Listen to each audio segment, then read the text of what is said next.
ಯಾರು?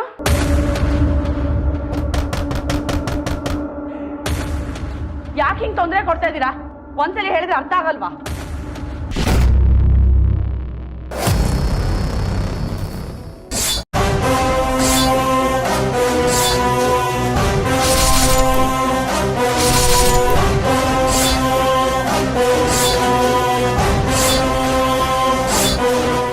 ಏನಾಗಿ ನೋಡ್ತಿದ್ಯಾ? ಗನ್ ತಗೊಬಂದು ನಾನು ಶೂಟ್ ಮಾಡ್ಕೊಳ್ತೀನಿ ಅಂತನಾ? ಇಲ್ಲ, ನಿನ್ನಂತವಳು ನನ್ನ ಹೆಂಡತಿ ಅಂತವಳು ಈ ಭೂಮಿ ಮೇಲೆ ಬದುಕಿದ್ದೀರಾ ಅಂದಮೇಲೆ ನಾನು ಸಾಯೋದ್ರಲ್ಲಿ ಅರ್ಥನೇ ಇಲ್ಲ. ನಾನು ಇಷ್ಟು ದಿವಸ ಒಂದು ದೊಡ್ಡ ತಪ್ಪು ಮಾಡ್ತಿದ್ದೆ. ಈ ಮದುವೆ ನಿಲ್ಸೋಕ್ಕೋಸ್ಕರ ನಾನು ಸಾಯ್ತೀನಿ ಅಂತೇಳಿ ನನ್ನ ಜೀವನನ ಕಳ್ಕೊತಿದ್ದೆ. ಆಮೇಲೆ ಒಂದು ನಿಮಿಷ ಯೋಚನೆ ಮಾಡಿ ನೋಡಿದೆ, ಇಷ್ಟಕ್ಕೆಲ್ಲ ಕಾರಣ ಯಾರು? ನೀನು. ಬೆಳಿಗ್ಗೆ ಕಷ್ಟ ಕೊಡ್ತಿರೋದು ಯಾರು? ನೀನು. ನಿನ್ನೆ ಮುಗಿಸ್ಬಿಟ್ರೆ ಏನು ಹೇಳ್ತಿದ್ದೀರಾ ನೀವು?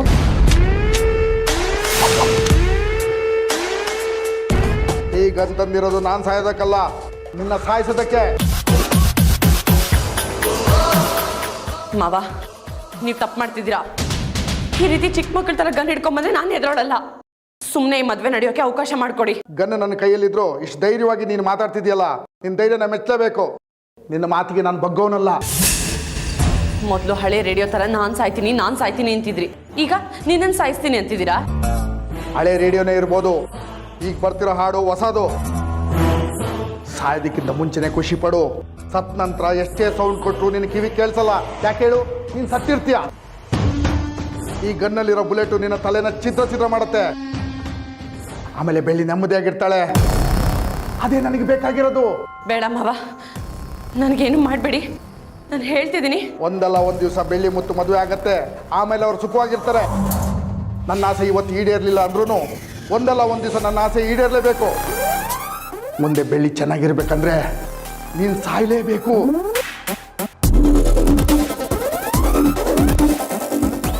ಯಮ ನಿನಗೋಸ್ಕರ ಕಾಯ್ತಿದ್ದಾನೆ.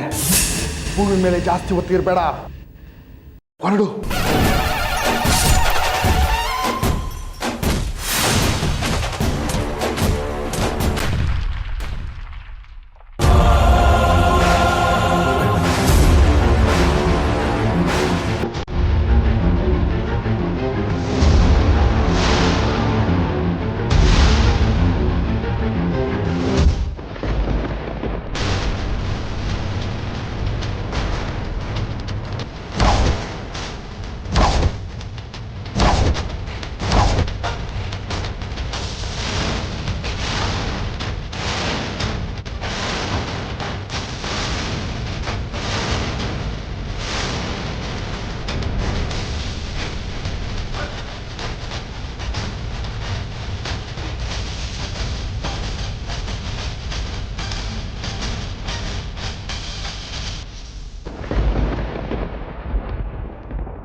ಅಪ್ಪ,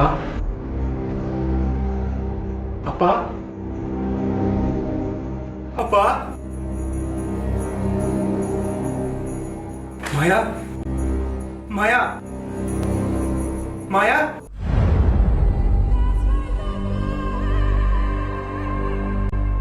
ಅಪ್ಪ, ಅಪ್ಪ, ಅಪ್ಪ, ಅಪ್ಪ, ಮಾಯಾ, ಮಾಯಾ, ಮಾಯಾ, ಮಾಯಾ ಎದ್ದೇಳು ಮಾಯಾ, ಮಾಯಾ, ಮಾಯಾ, ಮಾಯಾ,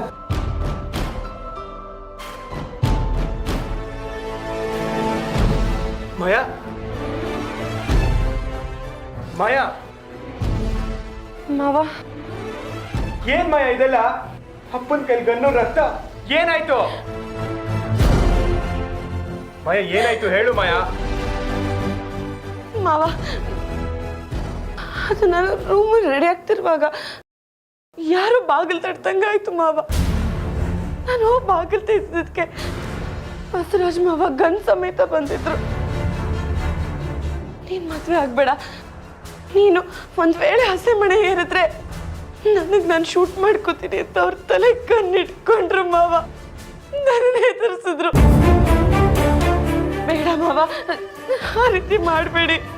ದಯವಿಟ್ಟು ನನ್ನ ಮದ್ವೆಗೆ ಅಡ್ಡಿ ಆಗ್ಬೇಡಿ ಅಂತ ನಾನು ಎಷ್ಟು ಬೇಡ್ಕೊಂಡ್ರು ಕೇಳಲಿಲ್ಲ ಮಾವ. ಕೊನೆ ಕಾಲ್ ಮುಗಿದು ಕೇಳಿದೆ ಮಾವ, ಆದ್ರೂ ಅವ್ರ ಮನಸ್ಸು ಕರಗ್ಲಿಲ್ಲ. ನೀವ್ ಯಾರು ನನ್ನ ಮಾತು ಕೇಳಲ್ಲ, ನಾನ್ ಸತ್ತೇ ಈ ಮದ್ವೆ ನಿಲ್ಲಿಸ್ತೀನಿ ಅಂತ ಅವ್ರು ಶೂಟ್ ಮಾಡ್ಕೊಂಡ್ರು ಮಾವ. ಏನೋ ಶೂಟ್ ಮಾಡ್ಕೊಂಡ್ರ?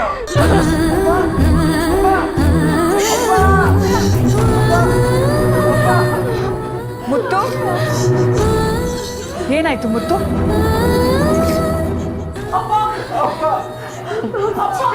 ಮುತ್ತು, ಶೂಟ್ ಮಾಡ್ಕೊಂಡ್ರೆ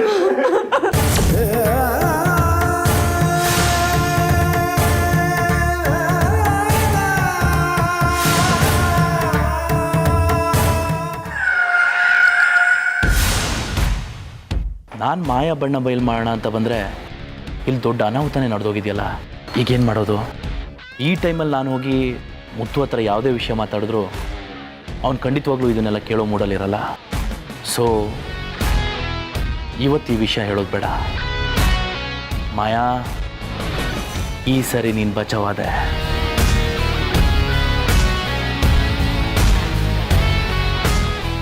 ಆದರೆ ಮುಂದಿನ ಸರಿ ಖಂಡಿತ ನಿನ್ನ ಸಿಕ್ಕಾಕ್ಸಿ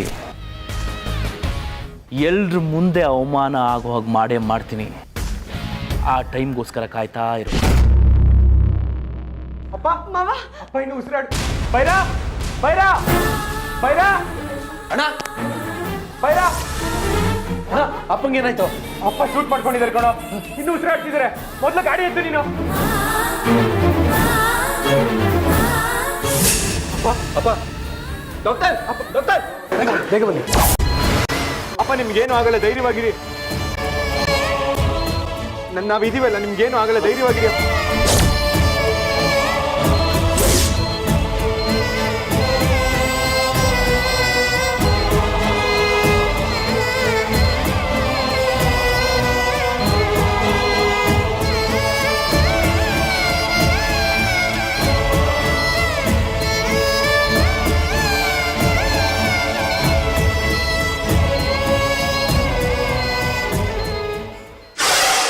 ನನ್ನನ್ನೇ ಎದುರಾಕೋತೀಯ?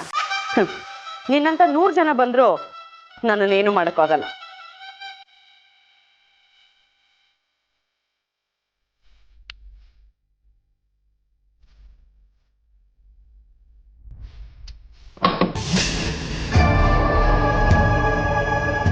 ಡಾಕ್ಟರ್, ಅಪ್ಪ. ಮುತ್ತು ಸರ್, ಈ ಫಾರ್ಮ್ಸ್ಗೆಲ್ಲ ಸೈನ್ ಮಾಡಿ. ಆಮೇಲೆ ಪೊಲೀಸ್ಗೆ ಇನ್ಫಾರ್ಮ್ ಮಾಡಿದ್ರಲ್ವಾ? ಮಾಡಿದ್ದೀವಿ ಸರ್, ಬರ್ತಿದ್ದೀನಿ ಅಂತ ಹೇಳಿದ್ರು. ಸರಿ, ಹಾಗಾದರೆ ಆಪ್ರೇಷನ್ ಆಗೋರ್ಗು ವೆಯ್ಟ್ ಮಾಡಿ. ಡಾಕ್ಟರ್, ಅಪ್ಪಂಗೇನು ಆಗಲ್ಲ ಅಲ್ವಾ? ಅವ್ರು ಬದುಕ್ತಾರಲ್ವಾ? ಮೇಲ್ನೋಟಕ್ಕೆ ಶೂಟ್ ಮಾಡ್ಕೊಂಡಿದ್ದಾರೆ ಅಂತ ಹೇಳ್ತಿದ್ದೀರಾ, ಆದರೆ ಬುಲೆಟ್ ಎಷ್ಟು ಆಳಕ್ಕೋಗಿದೆ, ಯಾವ್ಯಾವ ಭಾಗಕ್ಕೆ ಡ್ಯಾಮೇಜ್ ಆಗಿದೆ ಅಂತ ನೋಡಬೇಕು. ಒಂದು ವೇಳೆ ಹೃದಯಕ್ಕೇನಾದರೂ ಡ್ಯಾಮೇಜ್ ಆದರೆ ಅವ್ರನ್ನ ಬದುಸೋದು ತುಂಬ ಕಷ್ಟ.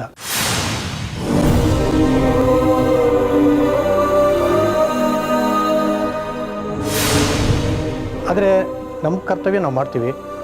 ನೀವು ದೇವ್ರ ಮೇಲೆ ಭಾರ ಹಾಕಿ. Nurse, sign ಮಾಡಿಸ್ಕೊಳಮ್ಮ. ಬನ್ನಿ ಸರ್.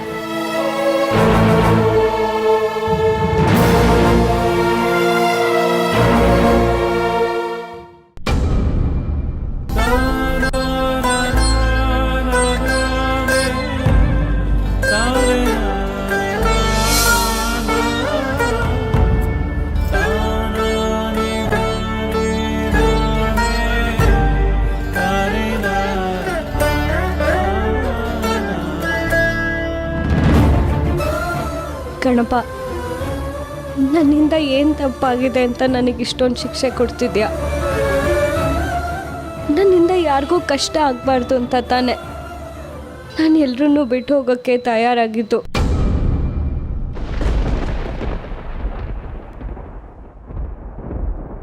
ಈಗ ನಿನಗೆ ನನ್ನನ್ನು ಕಳ್ಸೋಕ್ಕೂ ಇಷ್ಟ ಇಲ್ಲ, ಇಲ್ಲಿರೋಕ್ಕೆ ನನ್ನ ಕೈಲಾಗ್ತಿಲ್ಲ. ಯಾಕೆ ನನ್ನ ಇಂಥ ಪರಿಸ್ಥಿತಿಗೆ ಕರ್ಕೊಂಡು ಬಂದು ನಿಲ್ಸಿದ್ಯಾ? ನಿನಗೆ ಶಿಕ್ಷೆ ಕೊಡಬೇಕು ಅನ್ಸಿದ್ರೆ ಅದನ್ನು ನನಗೆ ಕೊಡು. ಯಾಕೆ ನನ್ನ ಪ್ರೀತಿಸೋರಿಗೆ ಕೊಡ್ತೀಯಾ?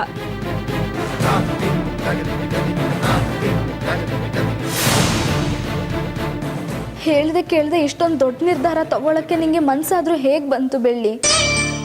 ನಾವ್ಯಾರು ನಿನಗೆ ನೆನಪೇ ಆಗ್ಲಿಲ್ವಾ? ಮನಸ್ಸನ್ನು ಗಟ್ಟಿ ಮಾಡಿಕೊಂಡು ಇಂಥ ನಿರ್ಧಾರ ತಗೊಂಡಿದ್ದೆ. ಆದರೆ ಇದು ಯಾವುದೂ ನಡೀಲಿಲ್ಲ. ಮತ್ತು ಮಾವನ ಮದುವೆ ನಿಂತೋಯ್ತು. ಬಸವರಾಜ್ ಮಾವ ಹೆಂಗೆ ಈ ಥರ ಆಯಿತು? ಇನ್ನು ಯಾಕೆ ಇಷ್ಟೊಂದು ಪರೀಕ್ಷೆ? ನನ್ನನ್ನೇ ನೀನು ಯಾಕೆ ಕರ್ಕೋತಿಲ್ಲ? ಮೊದಲು ಅಮ್ಮ ಅಜ್ಜಿನ ನನ್ನಿಂದ ಕಿತ್ಕೊಂಡೆ. ಈಗ ಬಸವರಾಜ್ ಮಾವಂಗೇನಾದರೂ ಆದರೆ ನನ್ನ ಕೈಲಿ ಬದುಕಿರೋಕ್ಕಾಗಲ್ಲ. ಮನ್ಸಲ್ಲಿ ಎಷ್ಟು ದುಃಖ ಇಟ್ಕೊಂಡು ಎಷ್ಟೆಲ್ಲ ಕಷ್ಟ ಅನುಭವಿಸ್ತಿದ್ಯಾ ಬೆಳ್ಳಿ. ನನಗೆ ಈ ಮದುವೆನೂ ಬೇಡ, ಏನೂ ಬೇಡ. ಬಸವರಾಜ್ ಮಾವಯ್ಯ ಬೇಗ ಗುಣ ಆಗಿ ಬರೋ ಹಾಗೆ ಮಾಡು. ಇದೊಂದು ಉಪಕಾರ ನೀನು ಮಾಡಿದ್ರೆ ನಿನ್ನ ಋಣನ ನಾನು ಯಾವತ್ತೂ ಮರೆಯಲ್ಲ.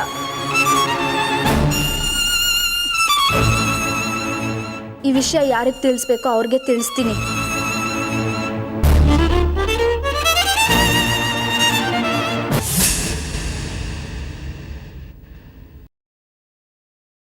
ನಮಸ್ತೆ ಮುತ್ತು ಸರ್. ನಮಸ್ತೆ. ತಂದೆಯವ್ರಿಗೆ ಈ ರೀತಿ ಆಯಿತು, ಮದುವೆ ನಿಂತೋಯ್ತು. ಈ ನೋವಿನ ಮಧ್ಯೆ ಬಂದು ಇವ್ರು ತೊಂದರೆ ಕೊಡ್ತಾ ಇದ್ದಾರೆ ಅಂತ ಅನ್ಕೋಬೇಡಿ. ನಮ್ಮ ಡ್ಯೂಟಿನೇ ಇದು. ನೀವು ಸ್ವಲ್ಪ ಕೋಆಪ್ರೇಟ್ ಮಾಡಿದ್ರೆ ಈ ಕೇಸ್ನ ತುಂಬ ಬೇಗ ಸಾಲ್ವ್ ಮಾಡ್ಬೋದು. ಅದೇನು ಕೇಳಬೇಕು ಕೇಳಿ ಸರ್. ಈ ಇನ್ಸಿಡೆಂಟ್ ನಡೆದಾಗ ನಿಮ್ಮ ತಂದೆ ಜೊತೆ ಯಾರಿದ್ರು? ಮಾಯಾ ಒಬ್ಳೇ ಅಲ್ಲಿದ್ದು.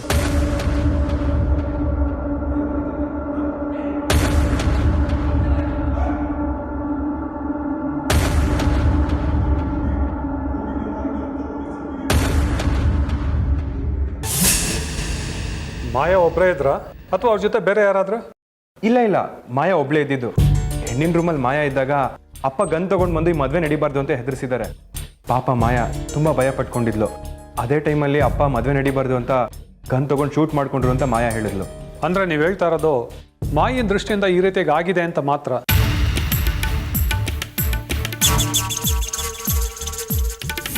ಸತ್ಯಾಂಶ ಏನು ಅಂತ ನಿಮಗೂ ಸರಿಯಾಗಿ ಗೊತ್ತಿಲ್ಲ ಅಲ್ವಾ? ಅಂದರೆ ನಿಮ್ಮ ಮಾತಿನ ಅರ್ಥ? ಹೋಗ್ತಾ ಹೋಗ್ತಾ ನಿಮಗೆ ಗೊತ್ತಾಗುತ್ತೆ ಬಿಡಿ.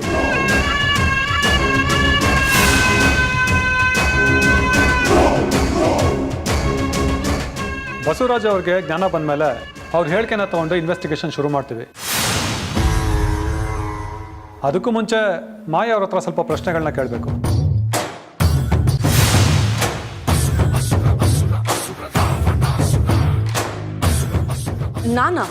ನಾನು ಯಾಕೆ? ಯಾಕೆಂದ್ರೆ ಇನ್ಸಿಡೆಂಟ್ ನಡೆದಾಗ ಅವ್ರ ಜೊತೆ ಇದ್ದಿದ್ದು ನೀವೊಬ್ಬರೇ ಅಂದಮೇಲೆ ಅಲ್ಲೇನು ನಡೀತು ಅಂತ ನಿಮ್ಮೊಬ್ಬರಿಗೆ ಅಲ್ವಾ ಗೊತ್ತಿರೋದು. ಕೇಸ್ನ ರಿಜಿಸ್ಟರ್ ಮಾಡ್ಕೊಂಡಿದ್ದೀವಿ. ಇನ್ನು ಮಿಕ್ಕಿದ ಪ್ರೋಸೆಸ್ ಎಲ್ಲ ಆಮೇಲೆ ನಡೆಯುತ್ತಾ. ನಮ್ಮ ಜೊತೆ ಬನ್ನಿ ಸರ್. ಒಂದು ನಿಮಿಷ. ಮದುವೆ ನಿಂತೋಗಿರೋದ್ರಿಂದ ಅವಳ ಮನ್ಸಿಗೆ ತುಂಬ ನೋವಾಗಿರುತ್ತೆ. ಹಾರ್ಷಾಗಿ ವಿಚಾರಿಸಿದೆ ಸ್ವಲ್ಪ. ನಮಗೂ ಅರ್ಥ ಆಗುತ್ತಾ. I will take care of it. ಬನ್ನಿ.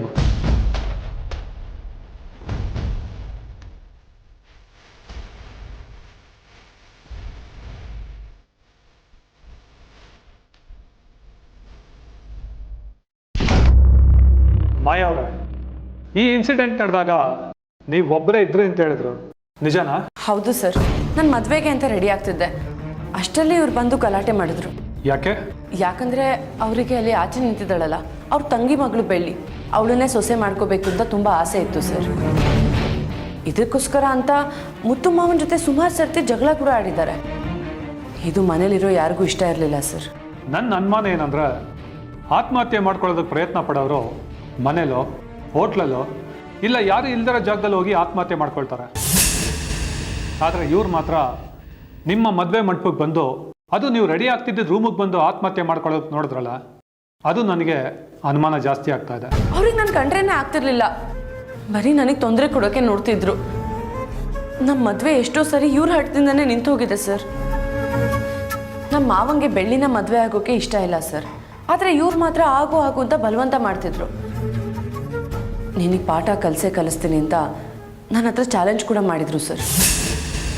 ಅದಕ್ಕೋಸ್ಕರನೇ ಮಂಟಪಕ್ಕೆ ಬಂದು ಸಾಯೋ ತೀರ್ಮಾನ ಮಾಡಿದ್ದು ಸರ್. ಈ ಥರ ಒಂದು ಇನ್ಸಿಡೆಂಟ್ ಆದರೆ ನಾನು ಹೋಗಿ ಎಲ್ರಿಗೂ ಹೇಳ್ತೀನಿ, ಆಗ ಮದುವೆ ನಿಂತೋಗುತ್ತೆ ಅನ್ನೋ ಉದ್ದೇಶ ಅವ್ರದ್ದು. ಪಾಠ ಕಲಿಸೋದಕ್ಕೆ ನೀವೇನು ತಪ್ಪು ಮಾಡಿದ್ರಿ? ಅಯ್ಯೋ, ನಾನೇನು ಮಾಡಿಲ್ಲ ಸರ್.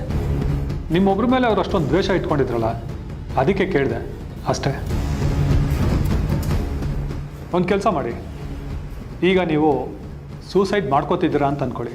ಅಯ್ಯೋ, ನಾನು ಯಾಕೆ ಸರ್ ಸೂಸೈಡ್ ಮಾಡ್ಕೊಳ್ಳಿ? ನನಗೇನಾಗಿದೆ? ಸುಮ್ಮನೆ ಅಂದ್ಕೊಳ್ಳಿ ಮೇಡಮ್. ಈಗ ನಿಮ್ಮ ಮನೆಯವರೆಲ್ಲ ನಿಮಗೆ ತುಂಬ ಅವಮಾನ ಮಾಡ್ಯಾರೆ ಅಂತ ಇಟ್ಕೊಳ್ಳಿ. ನೀವು ಸಾಯ್ಬೇಕು ಅಂತ ಡಿಸೈಡ್ ಮಾಡ್ಕೊಂಡಿದ್ದೀರಾ.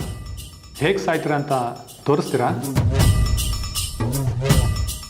ಹೀಗೆ ನೋಡ್ತೀನಿ ಸರ್, ಹೀಗೆ ತಲೆಗಿಟ್ಕೊಂಡು ಟ್ರಿಗರ್ ಪ್ರೆಸ್ ಮಾಡಿ ಶೂಟ್ ಮಾಡ್ಕೋತೀನಿ sir. Are you sure? Sure sir. ನಾನು ಡಾಕ್ಟರ್ ಹತ್ರ ಮಾತಾಡಿದೆ, ಸ್ಪಾಟ್ಗೂ ಹೋಗಿದ್ದೆ. ನನಗೆ ತಿಳಿದಿರೋ ಪ್ರಕಾರ ಬುಲೆಟ್ ಬಿದ್ದಿರೋದು ಕುತ್ತಿಗೆಗೆ ತಾನೇ. ಆತ್ಮಹತ್ಯೆ ಮಾಡ್ಕೊಳ್ಳೋರು ತಲೆಗಿಟ್ಕೊಳ್ತಾರೆ, ಇಲ್ಲ ಎದೆಗಿಟ್ಕೊಳ್ತಾರೆ. ಇದೆರಡೂ ಆಗಿಲ್ಲ. ವಿಚಿತ್ರವಾಗಿದೆ ಅಂತ ಅನ್ನಿಸ್ತಾ ಇದೆ ಅಲ್ವಾ? ಸರ್, ನಾನೇನು ಮಾಡಿಲ್ಲ ಸರ್. ನೀವ್ಯಾಕೆ ಇಷ್ಟೊಂದು ಟೆನ್ಷನ್ ಆಗ್ತಾ ಇದ್ದೀರಾ? ನೀವೇ ಶೂಟ್ ಮಾಡಿರೋರ ಥರ. ಅಯ್ಯೋ ಇಲ್ಲ ಸರ್, ಯಾಕೆ ಕೇಳ್ತಿದ್ದೀರಾ? ಅವ್ರು ಶೂಟ್ ಮಾಡ್ಕೋಬೇಕಾದ್ರೆ ನೀವು ಸುಮ್ಮನೆ ನೋಡ್ತಿದ್ರಾ? ನಿಮಗೆ ತಡಿಬೇಕು ಅಂತ ಅನ್ನಿಸ್ಲಿಲ್ವಾ ಮಾಯವರೇ? ಅಯ್ಯೋ ಯಾರು ಸರ್ ಸ್ವಂತ ಮಾವ ಗನ್ ಇಟ್ಕೊಂಡು ಶೂಟ್ ಮಾಡ್ಕೊಳ್ಳುವಾಗ ಸುಮ್ಮನೆ ಇರ್ತಾರೆ? ನನ್ನ ಪಾಲಿಗೆ ದೇವರು ಸರ್ ಅವರು, ನನ್ನ ಸ್ವಂತ ಮಾವ ಅವರು. ನಾನು ಅವ್ರಿಗೆ ಹೇಳಿದೆ ಸರ್, ನಿಮಗೆ ಈ ಮದುವೆ ಒಂದು ನಡಿಬಾರ್ದು ಅಷ್ಟೇ ಅಲ್ವಾ? ಮುತ್ತು ಮಾವನ ಜೊತೆ ನಾನೇ ಮಾತಾಡಿ ಮದುವೆ ಕ್ಯಾನ್ಸಲ್ ಮಾಡಿಸ್ತೀನಿ. ಕೊನೆಗೆ ಅವ್ರ ಕಾಲು ಕುಬ್ಬಿದ್ದು ಕೇಳ್ಕೊಂಡೆ ಸರ್. ಆದರೂ ಯಾಕೋ ಅವ್ರಿಗೆ ನನ್ನ ಮಾತು ಮೇಲೆ ನಂಬಿಕೆ ಬರಲಿಲ್ಲ ಸರ್. ಆತ್ಮಹತ್ಯೆ ಮಾಡ್ಕೊಳ್ಳೋರ್ನ ತಡಿಬೇಕು ಅಂದರೆ ಯಾರೇ ಆದರೂ ಅವ್ರ ಕೈಯಲ್ಲಿರೋ ಗನ್ನನ್ನು ಕಿತ್ಕೊಳಕ್ಕೆ ನೋಡ್ತಾರೆ, ಅವ್ರ ಕಾಲಿಗೆ ಬೀಳಲ್ಲ ಅಲ್ವಾ ಮಾಯವರೇ? ಸಾಯ್ಬೇಕಾದ್ರೆ ಕಾಲಿಗೆ ಬಿದ್ದರೆ ಏನು ಪ್ರಯೋಜನ ಮಾಯವರೇ? ಒಂದು ವೇಳೆ ನೀವೇ ಸಾಯ್ಲಿ ಅಂತ ಬಿಟ್ಟರೋ ಹೇಗೆ? ನಾನು ಯಾಕೆ ಸರ್ ಅವ್ರ ಸಾಯ್ಲಿಂದ ಸುಮ್ಮನೆ ಬಿಟ್ಬಿಡ್ಲಿ? ನಾನು ಟೈಮಲ್ಲಿ ಅವ್ರ ಕಾಲಿಗೆ ಬಿದ್ದು ಅವ್ರ ಕೈಲಿರೋ ಗನ್ನ ಕಿತ್ಕೊಂಡು ಟ್ರೈ ಮಾಡಿದೆ ಸರ್. ಆದರೆ ನನ್ನ ಕೈಲಿ ಆಗಲಿಲ್ಲ. ನನ್ನನ್ನು ದೂರ ತಳ್ಳಿ ಅವ್ರಿಗೆ ಅವ್ರು ಶೂಟ್ ಮಾಡ್ಕೊಂಬಿಟ್ರು ಸರ್. ನನ್ನ ಕೈಲಿ ಅದನ್ನು ನೋಡೋಕ್ಕಾಗಲಿಲ್ಲ ಸರ್. ನನಗೆ ತುಂಬ ಬೇಜಾರಾಯಿತು. ನಾನು ಸ್ಪಾಟ್ಗೆ ಹೋಗಿ ಚೆಕ್ ಮಾಡಿದ್ದೀನಿ. ಅಲ್ಲಿ ಚೆಲ್ಲಿರೋ ರಕ್ತ, ಅವ್ರ ಕುತ್ತಿಗೆಗೆ ಬಿದ್ದಿರೋ ಗುಂಡು, ಇದನ್ನೆಲ್ಲ ನೋಡಿದ್ರೆ ಯಾರೋ ಅವ್ರನ್ನ ದೂರದಿಂದ ಶೂಟ್ ಮಾಡಿರೋ ಪ್ರತಿಬಿಂಬ ನನಗೆ ಕಾಣ್ತಾ ಇದೆ. ನನಗೆ ಅರ್ಥ ಆಯಿತು. ನಾನೇ ಮಾವನ್ನ ಗನ್ನಲ್ಲಿ ಶೂಟ್ ಮಾಡಿದೆ ಅಂತ ಹೇಳಿದ್ರೆ ನಿಮಗೆ ಖುಷಿ ಅಲ್ವಾ? ಸರಿ ಸರ್, ನಾನೇ ಶೂಟ್ ಮಾಡಿದ್ದು. ಇದೇ ಕೈಯಿಂದ ಶೂಟ್ ಮಾಡಿದೆ ಸರ್. ತಗೊಳ್ಳಿ, ನಾನು ಅರೆಸ್ಟ್ ಮಾಡಿ. ನಾನು ಹಾಗೆ ಹೇಳಲೇ ಇಲ್ಲ, ನೀವೇ ಒಪ್ಕೊಳ್ತಾ ಇದ್ರಲ್ಲ ಮೇಡಮ್. ನೀವು ಇನ್ವೆಸ್ಟಿಗೇಷನ್ ಮಾಡ್ತಿರೋದು ಒಂಚೂರು ಸರಿ ಇಲ್ಲ ಸರ್. ಪಾಪದವ್ರನ್ನೆಲ್ಲ ಒಳಗಾಕಿ ಕೊಲೆ ಮಾಡಿರೋರ್ನ ಆಚೆ ಕಡೆ ಆರಾಮಾಗಿರೋಕ್ ಬಿಡಿ. ನೀವು ನನ್ನ ಸಿಕ್ಕಾಕ್ಸ್ಬೇಕಂತಾನೆ ಈ ಥರ ಪ್ರಶ್ನೆ ಎಲ್ಲ ಕೇಳ್ತಿದ್ದೀರಾ ಅಲ್ವಾ ಸರ್? ಹೀಗಾಗಿರೋ ನೋವು ಜೊತೆ ಇನ್ನಷ್ಟು ನೋವು ಕೊಡ್ತಿದ್ದೀರಾ ಸರ್. ಇದು ತಪ್ಪು ಸರ್. ಮಾಯವ್ರು ನಿಂತ್ಕೊಳ್ಳಿ, ಮಾಯವ್ರ ಒಂದು ನಿಮಿಷ ನಿಂತ್ಕೊಳ್ಳಿ.